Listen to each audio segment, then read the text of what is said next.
Hello guys, welcome back to the channel where it is, as you can tell, the Pittsburgh Steelers Friday. It's also Black Friday, and that kind of explains why I've been somewhat absent for the past couple of days because of Thanksgiving and family commitments and all that sort of stuff. But now we are back and ready. It may also explain why my voice is slightly more gravelier than usual and why I may not be 100% in the head today. But anyway, we are here to talk about this weekend's game, the Pittsburgh Steelers at 6-4, taking on the 5-5 Cincinnati Bengals for the first time this season. It seems odd that we've gone all this way through the season, and now we finally get the Bengals for the first time. Now, as is usual, we will start this off with the injury reports.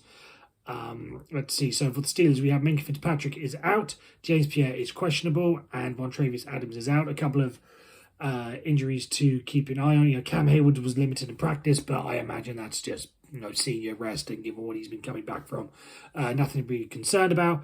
And George Pickens was back to full practice, so everyone seems to be up and ready to go on our side.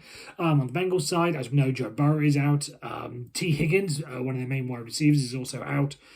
Cam Taylor-Britt, the cornerback, is out. Chase Brown, the running back, is questionable. Dante Smith, however you pronounce that, the offensive tackle, is doubtful with a knee, and Jermaine Pratt, the linebacker, is out with an illness. Now, all that really means nothing, because we need to address the sort of elephant in the room. I don't really... This whole game, I think, I'm not going to go and break down the X's and O's and where the strengths and weaknesses are. I just want to talk about all I want to see from this week. All I want to see from this week is some form of progress from Kenny Pickett. Now, obviously, we all knew the news. Matt Canada went earlier this week. What's that going to do for everything? I did sort of briefly discuss this during the week about what it sort of means for Kenny Pickett, but now that I've got more longer form, I can sort of break into it. Now, given the fact that running back coach Eddie Faulkner has taken over with the offensive as the offensive coordinator in the interim, and as one of the main guys that I follow, Dejan Kovacevic of DK Pittsburgh Sports, reported on the Ramon Foster show this week, Eddie Faulkner loves Najee Harris, okay? So any idea that now there's a new man in town and all of a sudden he's going to switch to Jaylen Warren as being the number one running back confirmed and consistently, don't hold your breath on that. So I would expect more on Najee Harris, but at the same note, to keep Najee Harris as the main one. But at the same time, I hope that they still, with a running backs coach promoted to offensive coordinator, we are still going to rely on the run game, okay? That's fine. But at the same time, on the offensive side of the ball, I just want to see more from Kenny Pickett. Again, this is a game I do not mind how we win. This is not one of the games where, I was just talking a couple of weeks ago how I think we can build in or embed a couple of losses within the division, with the Browns and the Bengals, and still be okay for the business end of the season. Now, whilst I say, we can build in, I don't want to lose it, but if we do lose, it's a different matter. And obviously with Joe Burrow, you'd hope his situation, you'd hope we have a better chance.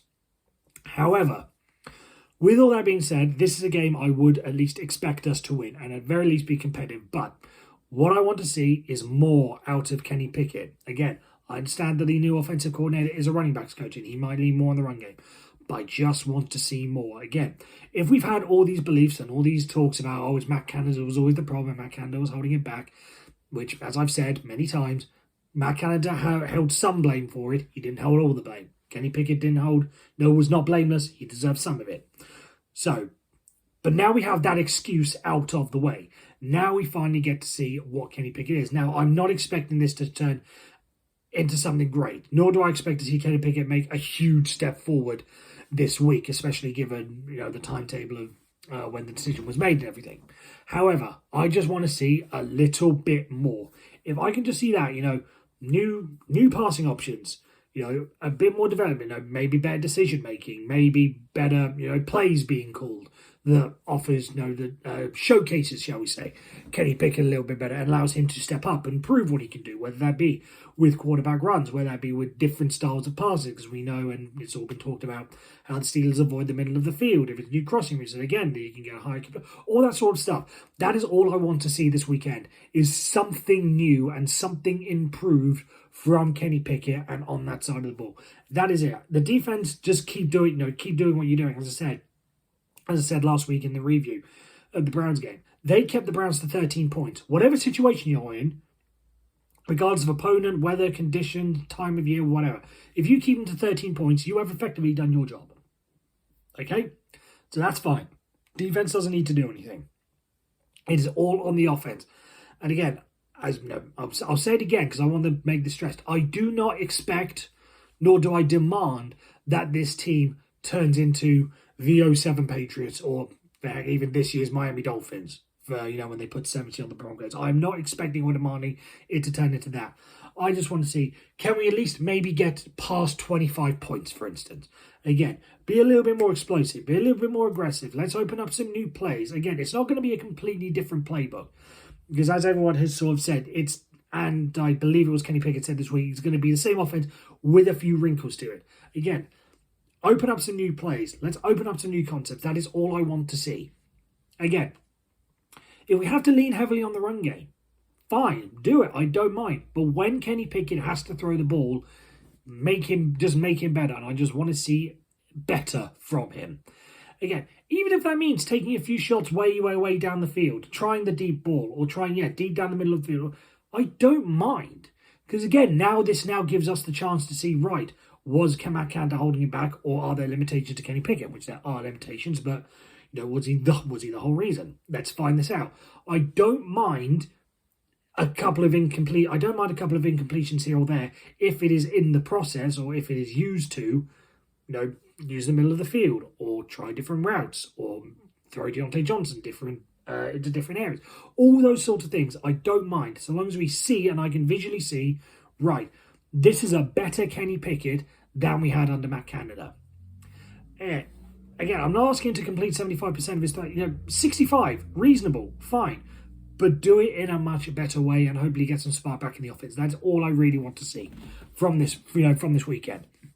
Again, the Bengals on their end, or rather the Steelers defense on their end, should again be able to do their job. With Joe Burrow out and with a key player like T. Higgins out, that should rein them in a whole lot and make it manageable for the Steelers. Again, if this was with Joe Burrow and with T. Higgins, I would be worried. But without them, you start to think, right, they can be got. Again, they can be kept to 10, 13, 15 points by this Steelers defense. It can happen. It's now on the offense to take advantage of it. And again, just show us a little bit more. Show us that this offense can do something. Again, it might be too late in the season to turn things around and go on a tear, towards a Super Bowl run. I've given up on Super Bowl run, if I'm being brutally honest. But again, just show us something, and for more than anything else, Kenny Pickett, show us something. If he reverts the same old Kenny Pickett, again, I'm not going to make the judgment off of 1 week because again, it's going to take some time to adjust and make some things. So if he does badly this week, I'm not going to blow it up in his face and say, oh, it was definitely him, because it's going to take time to readjust. But I just want to see something from him that makes me think, right, we were holding him back. This guy can be special. Okay. In terms of score prediction, on that note, I will say that, again, based on what I said earlier, I think the Bengals can be kept to a reasonably low score. So I'm going for the Bengals 13. And on the Steelers end, again, I'm not expecting any miracles, but I can expect at least a little bit more production on the offensive side.